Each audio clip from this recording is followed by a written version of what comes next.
During the war, everybody has problems, even you, but you have nice ocean and don't feel now, but you will feel it in the future.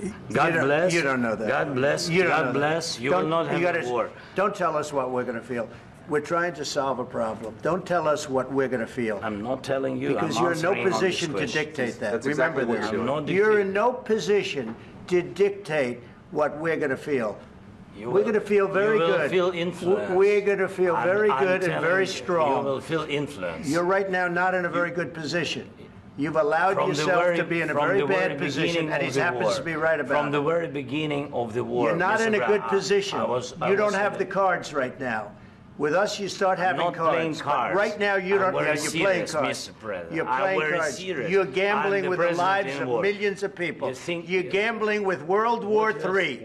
You're gambling with World War III. And what you're doing is very disrespectful to the country, this country. That's back to you. Far more than a lot of people said they should have. Have you said thank you once? This entire meeting? No, in this entire meeting, have you said thank you? You went to Pennsylvania and campaigned for the opposition in October. Offer some words of appreciation for the United States of America and the president who's trying to save your country. Please, you think that if you will speak very loudly about the war, you can... He's not speaking loudly. He's not speaking loudly. Your country is in big trouble. Can I answer? Wait a minute. No, you've done a lot of talking. Your country is in big trouble. I know. You're not winning. You're not winning this.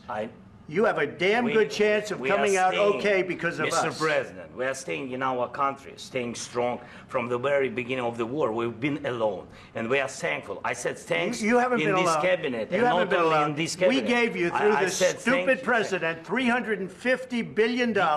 We gave you military equipment, and your men are brave, but they had to use our military. What about if you didn't have our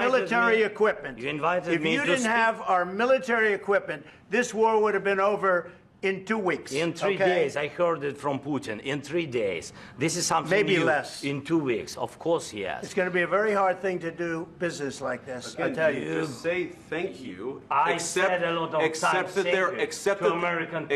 there are disagreements, and let's go litigate those disagreements rather than trying to fight it out in the American media when you're wrong. We know that you're wrong. But you see, I think it's good for the American people to see what's going on. I understand, sir. I think it's very important. That's why I kept this going so long.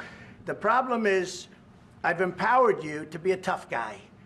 And I don't think you'd be a tough guy without the United States. And your people are very brave. But you're either going to make a deal or we're out. And if we're out, you'll fight it out. I don't think it's going to be pretty, but you'll fight it out. But you don't have the cards. But once we sign that deal, you're in a much better position. But you're not acting at all thankful. And that's not a nice thing. I'll be honest, that's not a nice thing.